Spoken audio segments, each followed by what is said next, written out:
Bonjour et bienvenue les vierges pour votre tirage général du mois de juin avec un peu de retard. Je suis absolument désolée, il y a eu des événements inattendus qui se sont produits et qui ont fait que j'ai pris un peu de retard. Bref, me voilà avec votre tirage qui est valable autant pour les signes solaires, lunaires, ascendants, vénusiens. Donc ça, vous allez regarder votre thème et vous trouverez un petit peu à quoi ça correspond. Bon, en gros, c'est tout. Évidemment, gardez votre libre arbitre comme toujours et ne prenez que ce qui résonne pour vous. Ce sont les aspects de votre vie sur lesquels vous avez besoin de réfléchir ou de travailler à l'heure actuelle. Et voilà. Je vais faire un tirage donc général avec ensuite quelques conseils à la fin du tirage sur comment gérer les différentes situations qu'on va rencontrer ensemble là dans ce tirage. Je vais faire ici un tirage qui sera plus général et ici nous avons un tirage qui sera plus concernant les amours. Ok, alors d'un point de vue général, on va voir nos trois cartes du Tao. Nous avons la beauté de ce qui est petit, le réceptif et la vérité intérieure. Donc ce mois-ci, on voit que vous vous positionnez dans une recherche de paix en observant, en fait, en regardant à l'extérieur ce qui résonne pour vous. Donc on est bien là-dedans dans cette idée de qu'est-ce qui résonne pour vous. Et ce qui résonne, c'est ce qui vous permet aussi de comprendre de plus en plus ce qui se passe à l'intérieur de vous. Il y a comme un lien qui s'effectue entre ce qui est extérieur et subtil et ce qui est à l'intérieur de vous et subtil également et auquel vous portez de plus en plus de l'attention. Les choses deviennent plus claires pour vous sur vos attentes, sur vos envies, sur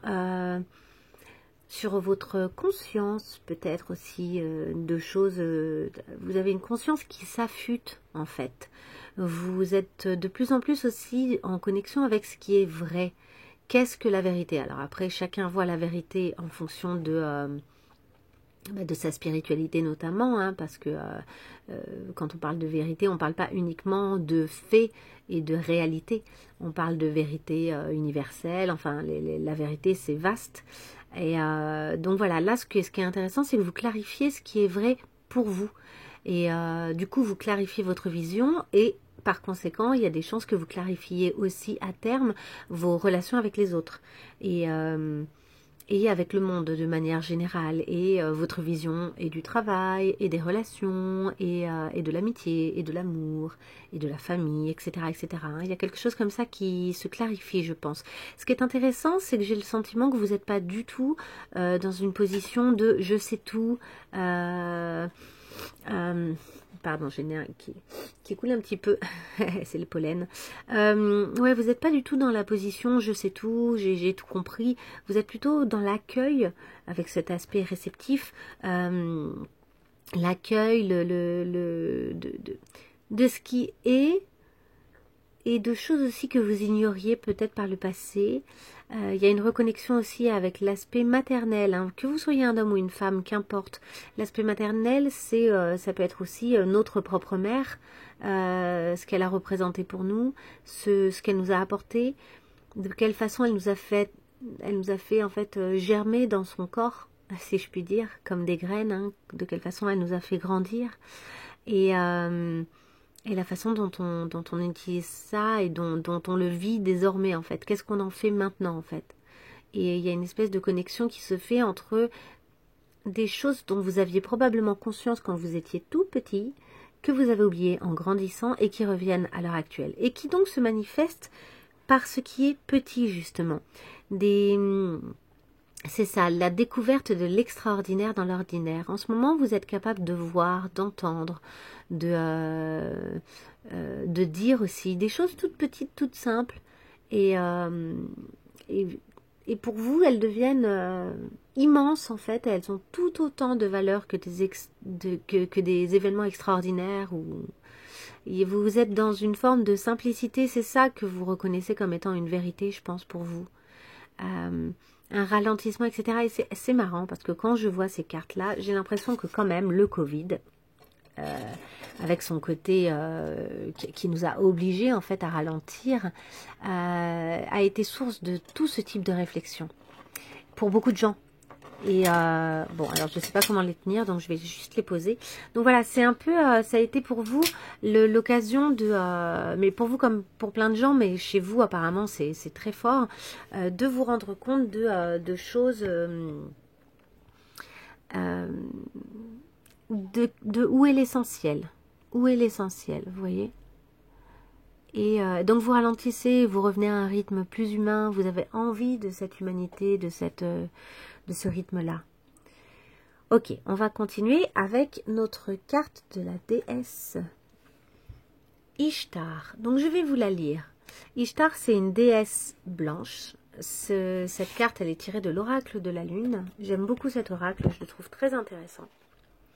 Et il s'agit du fait d'être malléable. Voilà de quoi ça parle Ishtar. D'être malléable, adaptable. Alors, la signification de cette carte. La déesse blanche indique que vous devez être ferme et agir de manière forte et positive pour atteindre vos buts.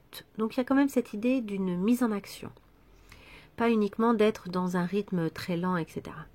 Si vous avez tiré cette carte, vous devrez combattre pour une chose à reconquérir. Donc c'est intéressant parce que vous êtes à la fois dans l'accueil, à la fois on vous parle ici d'un passage à l'action très fort.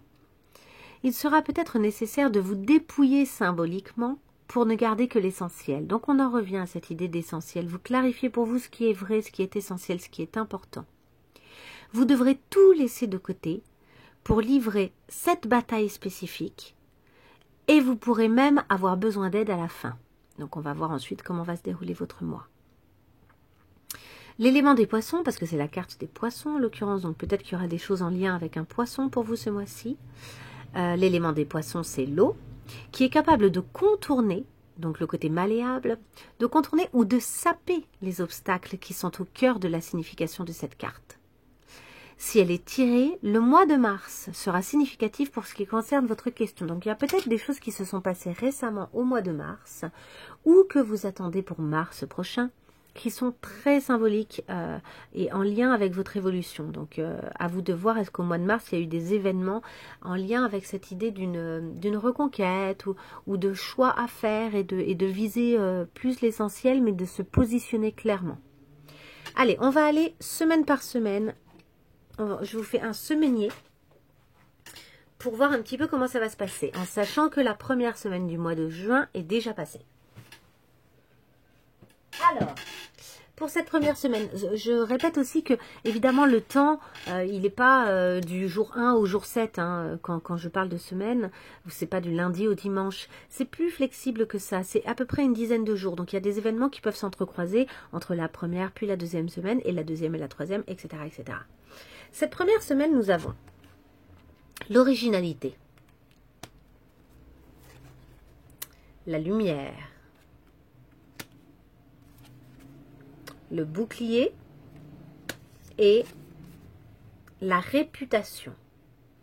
D'accord, donc il y a quelque chose qui se joue cette semaine vis-à-vis du fait de vous défendre peut-être du point de vue des autres sur qui vous êtes. Parce que vous êtes quelqu'un probablement qui, en tout cas, de manière générale, pense de façon originale, et se positionne souvent d'une façon qui n'est pas forcément attendue. Et c'est peut-être qu'à force, ça vous crée une espèce de réputation dont vous avez besoin de vous protéger. En tout cas, lors de cette première semaine, vous avez le sentiment d'avoir besoin de vous maintenir à distance peut-être de certaines choses, afin de vous rester là où vous êtes bien, là où les choses s'éclaircissent, là où vous vous sentez juste, là où les choses résonnent bien avec cette carte de la lumière. Et ce qui est intéressant, c'est que je pense pas que vous vous protégiez de votre originalité, mais plutôt du fait qu'on vous colle des étiquettes, qu'on a peut-être tendance ces temps-ci à vous coller des étiquettes et en fait, je pense que vous avez envie de passer outre et de ne pas vous en faire pour ces étiquettes. Ça ne vous intéresse pas. C'est pas grave. Alors vous vous protégez quand même et vous prenez vos distances par nécessité pour ne pas être touché, être atteint par ce qu'on vous colle, par les choses qu'on aurait peut-être tendance à vous coller à la peau, mais tout en vous en fichant d'une certaine manière. Vous savez, je pense que vous avez conscience d'être sur la bonne route pour vous-même avec cette originalité et cette lumière. Il y a quelque chose qui sonne juste pour vous, selon votre point de vue, et donc vous n'avez pas envie de remettre ça en question, et en même temps, vous avez envie de vous protéger des gens qui remettent ça en question d'une certaine manière. On va voir lors de cette semaine 2. La deuxième semaine, vous avez l'épanouissement, la reconnaissance et la récompense, la projection et la solution. Alors, ce qui est marrant, c'est que déjà on reste dans l'élément air, hein, c'est l'élément de l'épée, c'est l'élément de l'esprit, l'air, de la réflexion, de la pensée, et c'est comme si vous aviez solutionné quelque chose parce que vous avez pleinement conscience qu'en fait, la façon dont les gens vous voient, ça n'est que des projections. Donc là, c'est quelque chose, on le dit souvent, hein, que ce qu'on nous dit, ce qu'on nous balance, etc., on pourrait finalement dire aux gens, ben regarde-toi dans une glace, va vérifier pourquoi tu me dis ça, parce que peut-être qu'en fait, ça n'a rien à voir avec moi, mais surtout avec toi. Donc, il y a cette idée pour vous, comme ça, d'une grande conscience de cet aspect-là maintenant, et du coup, vous relativisez vachement ce que les gens vous disent, ce qu'ils ont envie de vous, ce qu'ils attendent de vous, etc. Vous le relativisez parce que vous avez compris que c'était dans leur tête à eux et pas forcément, que ça vous regardait pas forcément en fait. Hein. Toutefois, d'une certaine manière, il y a quand même quelque chose où vous aimeriez être reconnu pour la vérité, en fait, pour la réalité de qui vous êtes, et non pas via les projections des gens. Donc vous essayez quand même, je pense, lors de cette deuxième semaine, de continuer à tendre vers qui vous êtes vraiment, donc que ce soit dans vos actions, professionnellement, relationnellement, vos projets, etc., vous essayez vraiment de tendre vers qui vous êtes, avec quand même cet espoir d'une reconnaissance et d'une récompense. Dans tous les cas, ce qu'il me semble important de souligner, c'est cet épanouissement. C'est-à-dire que vous ayez ou non cette reconnaissance et cette récompense, ce que vous recherchez, c'est cette lumière, c'est cette intégrité, cette vérité vis-à-vis de vous-même. On l'a vu, hein, avec toute cette recherche de vérité intérieure, au départ, là, avec ces cartes générales. Il y a la recherche avant tout d'un épanouissement personnel, avec l'espoir que vous serez reconnu et récompensé pour qui vous êtes véritablement et pour le travail que vous êtes en train de faire, le parcours que vous êtes en train de faire. Alors, j'aurais tendance à vous dire, tout vient à point à qui c'est attendre. Hein. Restez focus sur votre épanouissement, sur cette évolution, sur le fait de vous rapprocher de votre vérité à vous, etc. Si récompense il doit y avoir, si reconnaissance il doit y avoir, ça viendra. Mais je sens qu'il y a comme une frustration quand même. C'est quand même difficile pour vous d'avoir le sentiment qu'on vous colle une image, qu'on vous colle qu'il y a des a priori en quelque sorte sur vous. Je pense que à la longue, ça vous fatigue, vous aimeriez qu'il en soit autrement. Ok, la troisième semaine. Troisième semaine, nous avons l'héritage, la tromperie et l'envie, l'évolution et le pont. Ok. Là, il y a un lien, il y a une histoire de lien. Une évolution dans un lien qui avait peut-être connu... Alors, excusez-moi s'il y a du bruit, hein, les fenêtres sont ouvertes parce qu'il fait quand même chaud, j'ai envie d'aérer. Mais là, il y a les pompiers qui sont en train de passer. Donc, voilà, je suis désolée. J'espère que vous ne les entendez pas trop. Je pense qu'il y a une relation dans laquelle... Alors, il y a plusieurs possibilités. Dans laquelle vous avez eu des tromperies ou des choses pas claires. Ça peut être relationnel, amoureux, ça peut être beaucoup de choses. Ce qui est intéressant dans cette relation, c'est que on sent qu'il y a un rétablissement, là aussi, de la relation saine. Dans le sens où on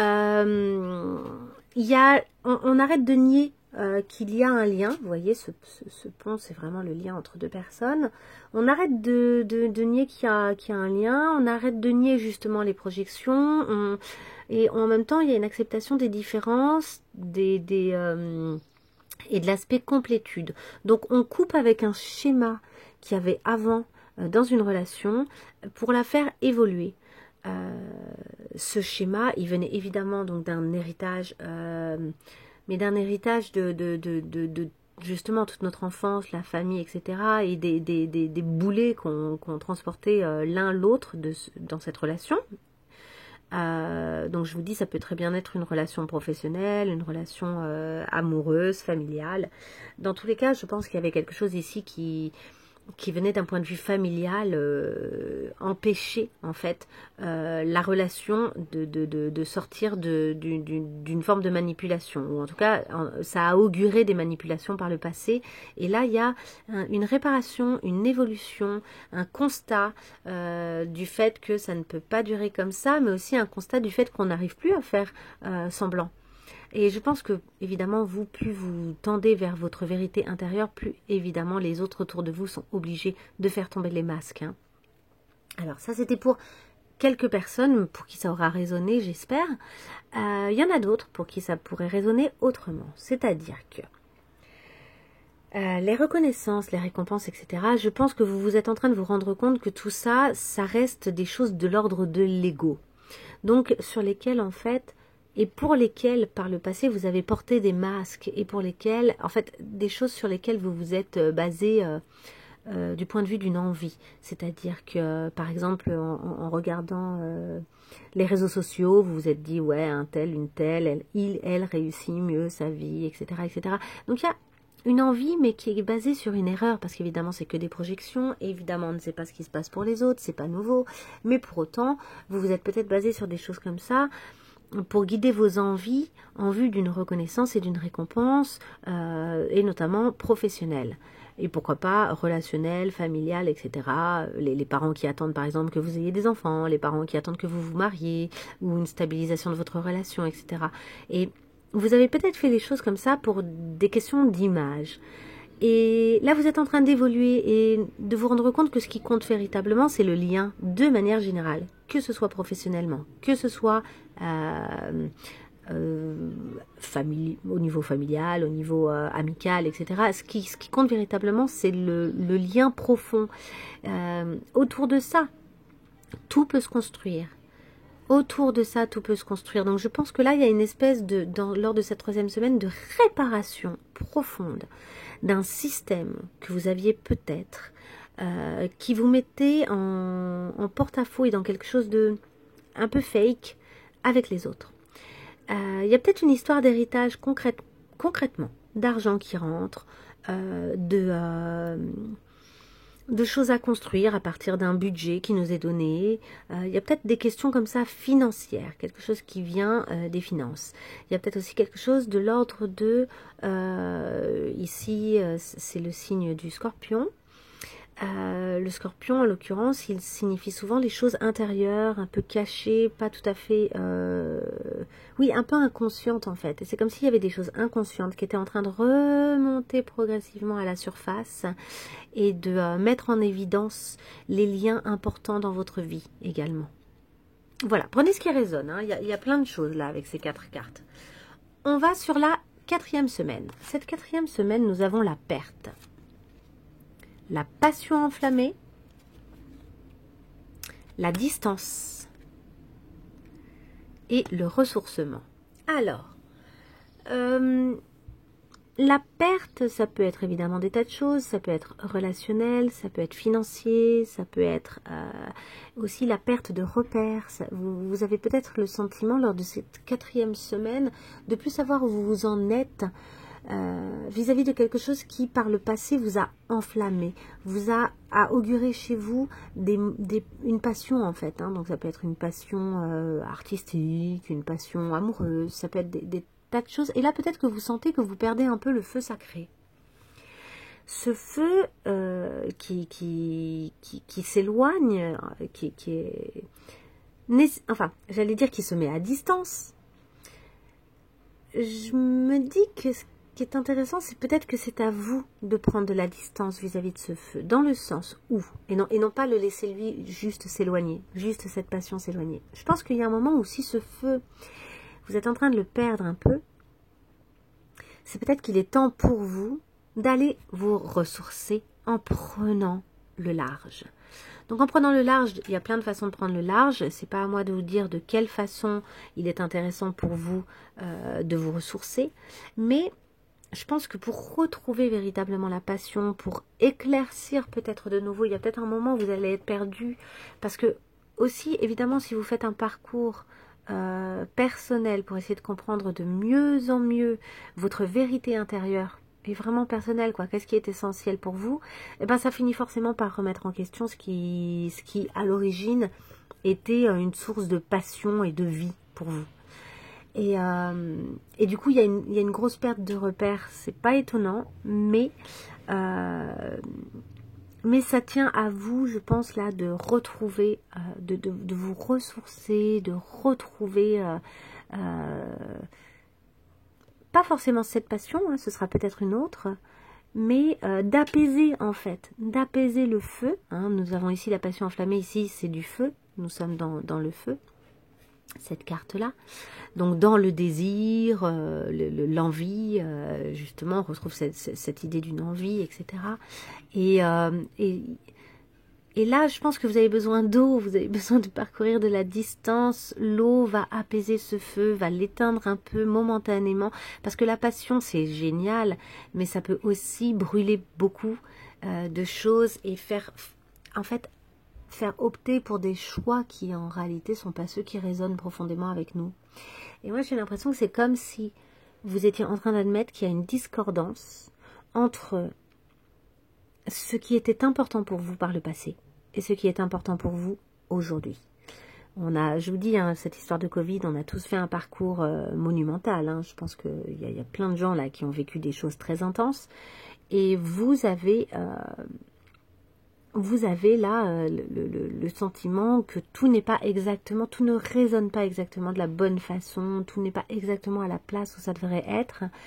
Comme s'il y avait une discordance entre ce que vous avez fait auparavant, la vie que vous avez menée, les choix que vous avez faits et ce qui vous animait en fait jusqu'à présent, et ce qui vous anime aujourd'hui. Ça marche plus. C'est comme si ça vibrait plus à la même fréquence et donc là vous vous rendez compte que ça ne marche plus pour le moment. En tout cas, je vous dis, prenez un peu de distance. Reposez-vous, acceptez ce moment peut-être de pause, hein, et pour mieux peut-être aussi, pour éclaircir en fait ce qui vous fait vibrer de nouveau, ce qui crée chez vous des fréquences hautes, des vibrations hautes. Ok, au niveau amoureux, on y va. Lors de la première semaine, nous avons un événement proche, donc il y a peut-être quelque chose qui s'est passé ou qui va se passer. La clé, donc cet événement a sans doute été source de réflexion et a été une espèce de clé de, je dis source de réflexion et on a la source, mais vraiment comme si ça avait été la clé qui ouvre un nouveau cap. Et votre autre, lui, il vous demande pardon, peut-être que il a le sentiment de vous avoir fait subir des choses par le passé, et peut-être que l'événement là qui s'est passé, hein, quel qu'il soit, à vous de voir de quoi il s'agit, a remis les choses en évidence, a remis, en fait, comme si ça avait ouvert une porte concernant le fait que votre relation, là je parle des gens qui sont en couple essentiellement, ça peut résonner d'une façon différente pour ceux qui ne sont pas en couple, n'hésitez pas à prendre ce qui résonne pour vous. Mais donc la source, c'est cette idée d'être connecté justement à l'essentiel, à l'essence même de la vie, à l'univers, etc. Et notamment pour les flammes jumelles, on parle beaucoup de la source. Donc n'hésitez pas, si ça vous intrigue, à aller voir de quoi il s'agit. Mais pour moi, la source, il y a aussi cette idée d'une évidence. Comme si d'un coup, cet événement qui a eu lieu avait permis de voir clairement ce qui était évident et ce qui ne l'était pas. Et donc je pense que là, votre autre, ça l'a mis dans une position de demander pardon parce que parce qu'il se rend compte des erreurs commises par le passé. Et je vous dis, peut-être qu'il y a eu de la tromperie et de l'envie et des choses un peu étranges par le passé dans une relation, et c'est peut-être cette relation-là. Donc là, il y a vraiment une demande de compréhension de votre part, de compassion de votre part, afin de comprendre que c'est pas quelqu'un qui vous voulait du mal, et en tout cas, c'est quelqu'un qui désire la paix désormais. Un instant. Ok, j'ai branché mon téléphone parce que je n'avais plus de batterie. Alors, on y va pour la deuxième semaine. La deuxième semaine, nous avons l'amour de soi, l'adversaire, l'empêchement, qui correspond au pendu, hein, et j'ai la clé, je suis la clé. Donc, décidément, on tourne autour de la clé. Ça, c'est de la part de votre autre. Votre autre, il a une prise de conscience, là. Véritablement, il est en pleine prise de conscience. Il se rend compte aussi qu'il est la clé au sein de la relation. C'est-à-dire qu'il a vraiment sa part de responsabilité et que c'est à lui de faire en sorte que certaines choses se passent au mieux. Que tout ne peut pas dépendre de vous. Vous concernant, vous êtes à un moment un peu charnière lors de cette deuxième semaine. Vous travaillez sur le fait de vous aimer vous parce que je pense que vous vous sentez exposé. Comme si quelqu'un cherchait à venir un peu foutre la merde. Excusez-moi du terme, mais c'est ça un peu. Comme si quelqu'un avait l'intention de venir vous... Ouais, déranger votre relation, déranger ce que vous êtes en train de créer. Et du coup, ce qui est intéressant, c'est qu'au lieu de chercher absolument à consolider la relation, puisque je pense que vous avez assez confiance et vous avez conscience de cette relation et de la qualité de cette relation, vous décidez plutôt de vous occuper de vous et de vous fortifier vous. Donc ça va très bien avec les premières cartes qu'on a eues, qui parlent vraiment de conscience de soi, de connexion à soi, de reconnaissance de sa vérité intérieure, etc. Là, c'est ça en fait que vous êtes en train de consolider lors de cette deuxième semaine. Donc c'est intéressant parce que vous n'allez pas vers le lien absolument. Vous n'allez pas vers votre autre pour qu'il vous sauve, qu'il ou elle, il ou elle vous sauve.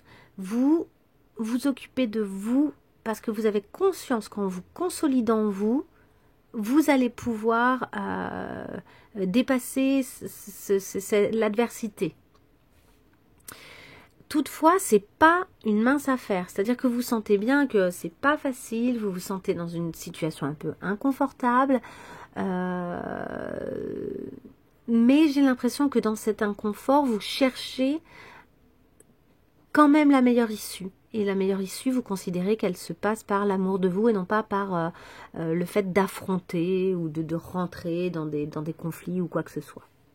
Et ce qui est intéressant, c'est qu'en tout cas, vous laissez totalement la place à votre autre de se positionner, d'éclaircir les choses pour lui-même et du coup pour vous. Et j'ai pas l'impression que vous soyez en train de chercher à travailler sur votre autre. Vous êtes en train de chercher à travailler sur vous, essentiellement. Je trouve que ça sonne très juste par rapport aux premières cartes qui sont sorties. Ok, la troisième semaine, nous avons le mauvais œil et la jalousie. Donc ça continue. Vous voyez, c'est cet adversaire-là. Il y a quelqu'un qui essaye de venir, vous enquiquiner. Nous avons l'isolement. Nous avons l'alliance. Et votre autre, je te désire. D'accord. Je pense qu'il y a quelqu'un qui, décidément, a envie, idéalement, que votre relation s'arrête. Regardez, quand on parle de mauvais œil, moi, regardez ce que j'ai. Voilà. J'ai l'intention de me protéger, à ma façon, aussi. Parce qu'effectivement, des fois, on le sent bien. Et puis après, c'est un peu de la superstition, mais... il y a comme un besoin de faire attention à soi, d'être sa priorité, de se protéger des énergies autour de soi qui peuvent être soit envahissantes, soit pas bonnes, soit pas bienveillantes, juste ça déjà. Quand c'est pas bienveillant, il vaut mieux s'éloigner et s'occuper de soi et se faire du bien. Ce que j'ai l'impression que vous allez faire, c'est en fait vous vous sentez tellement bien dans cette relation, a priori, votre union, elle continue en fait, il y a même un contrat, il y a quelque chose qui devient encore plus fort. Vous avez conscience que être avec cette personne-là, c'est bon pour vous. c'est la bonne route. Et c'est partagé, hein, les deux, vous en avez conscience. Et j'ai l'impression que vous allez vous isoler ensemble. Pour vous protéger probablement. Que ce soit conscient ou inconscient de la part de votre autre, parce que j'ai l'impression que c'est assez conscient de votre part, mais pas forcément de la part de votre autre. Lui, votre autre, il est plutôt dans le fait que plus il reconnaît la qualité de votre lien, plus il a envie d'être avec vous, de faire l'amour, de vivre. Hein. On parle de montée de Kundalini, donc ça c'est pour les flammes jumelles, c'est la sexualité sacrée. Donc il y a peut-être aussi une évolution dans votre sexualité. Peut-être que vous arrivez à une sexualité qui est encore plus subtile, qui touche encore plus à des choses de l'ordre de l'énergétique. Donc c'est tout ce que je vous souhaite. En tout cas, ouais, vous vous protégez, vous vous isolez, vous vous éloignez de gens qui pourraient éventuellement vous vouloir du mal. Lors de cette 4e semaine, nous avons la réharmonisation générale. Donc ça c'est super. Vous passez ce cap, hein, j'ai l'impression. Le saut, oui, vous êtes protégé, vous vous sentez protégé, donc ça c'est super. La solitude, peut-être qu'à un moment vous êtes obligé de vous séparer pour X raisons, et le lâcher prise. Ok, donc c'est pas forcément une solitude subie. Ça peut être quelque chose qui vous permet de passer aussi des moments agréables autrement. Et votre autre, j'ai envie de te parler et de te voir. Donc peut-être que lors de cette 4e semaine, vous allez être par moments éloigné pour X raisons. Peut-être que l'un des deux prend un week-end l'un de l'autre, des vacances, ou pour le travail. En tout cas, il y a peut-être un moment de séparation lors de cette 4e semaine, mais qui va pas du tout vous empêcher d'être en relation et que ça continue. Et ce qui est intéressant surtout, c'est que j'ai le sentiment que vous vous sentez protégé dans la relation et vous, ça y est, c'est comme si vous étiez sorti de ce cap de sentiment que quelqu'un voulait absolument venir vous empêcher d'être bien en fait, hein, je ne sais pas comment le dire autrement. Vous sentez que vous sortez de ça. Et c'est intéressant parce que ça fait vachement écho avec la réputation, avec tout ce qu'on a vu tout à l'heure, le besoin de reconnaissance, l'envie, le masque. Il y a une relation, là, il y a peut-être une tierce personne, quelqu'un qui vient un peu enquiquiner, quoi, qui vient un peu chercher à vous déstabiliser et peut-être à déstabiliser votre relation, votre couple, ou à vous déstabiliser vous d'un point de vue personnel, et ça agit forcément du coup un peu aussi sur le couple et sur votre vie personnelle. Mais voilà, c'est plutôt positif, on sent que vous êtes en train de travailler sur vous, de vous faire du bien, vous êtes très concentré sur vous, même en étant en relation. Vous êtes dans une conscience du fait que c'est votre vie, elle vous appartient et votre objectif c'est d'être bien, quoi. Donc c'est super. Allez, j'ai tiré 2 cartes conseils, il y en a 2 qui sont sorties, donc j'ai pris les 2. Alors, abandonnez votre peur de l'intimité, donc lâchez prise là-dessus. Évidemment, si votre relation grandit de plus en plus, l'intimité, elle se situe à plein d'endroits. Elle peut être bien sûr sexuelle, mais pas uniquement. Je pense qu'on parle d'une intimité bien plus profonde que ça. Une intimité d'âme à âme. Ça peut être aussi avec vos proches, vos amis, votre famille. Évidemment, plus vous vous rapprochez de votre vérité intérieure, plus vous êtes en mesure aussi de rentrer dans des relations qui sont de plus en plus intimes, réelles, vraies. Donc, ce que ça dit, le texte, c'est vous êtes prêt à laisser l'amour entrer, en fait. Attendez. Let's stop you. Ok, et on vous dit d'identifier avec compassion tous les patterns, donc tous les schémas en fait, qui vous stoppent, qui vous arrêtent en général sur le fait d'ouvrir votre cœur. Donc toutes vos peurs, etc. Et on vous dit de commencer même à les guérir, c'est-à-dire de les reconnaître, de les identifier, d'être dans la compassion vis-à-vis de ces aspects-là de vous, parce que ce sont des choses de l'ordre de l'hérédité dont je vous ai parlé tout à l'heure, et de commencer vraiment à les soigner et à les éloigner de vous en fait, modifier vos schémas, mais avec tendresse pour vous-même. Et apprenez à poser des limites. Donc là aussi c'est intéressant puisqu'on voit que vous revenez beaucoup à vous ce mois-ci. Il y a peut-être des limites qui vont être nécessaires à poser, que ce soit d'un point de vue relationnel, professionnel, amoureux, amicales, familiales, etc. Donc, on vous dit que c'est mieux, c'est plus sain de mettre des limites dans les relations et qu'il faut pratiquer le fait d'exprimer vos besoins et de vous souvenir que non, c'est une phrase entière. Dire non, ça suffit. Ça suffit à ce que en face, on ne dépasse pas ce non. Vous n'êtes pas obligé constamment d'expliquer pourquoi vous ne souhaitez pas faire quelque chose, ou pourquoi vous n'êtes pas disponible, ou pourquoi vous n'avez pas envie de telle ou telle chose. Un non devrait suffire. Et c'est une phrase entière qui doit suffire. Ok, donc ça va être intéressant pour vous de travailler là-dessus avec compassion, hein, de la même façon. Il ne s'agit pas d'être violent avec les autres, il s'agit d'apprendre pour vous, en fait, à poser vos limites dans le respect de vous-même et des autres. Voilà pour ce mois de juin, c'est un mois qui va être riche en enseignements. Je vous souhaite plein de belles choses. N'hésitez pas à liker, à me dire un peu si ça résonne pour vous et à quel niveau, ça m'intéresse beaucoup. Donc un petit commentaire, je répondrai si nécessaire et je le likerai dans tous les cas. Et puis abonnez-vous si ce n'est pas déjà fait et si vous souhaitez suivre les prochaines vidéos. Je vous dis à très bientôt pour le mois de juillet. Au revoir.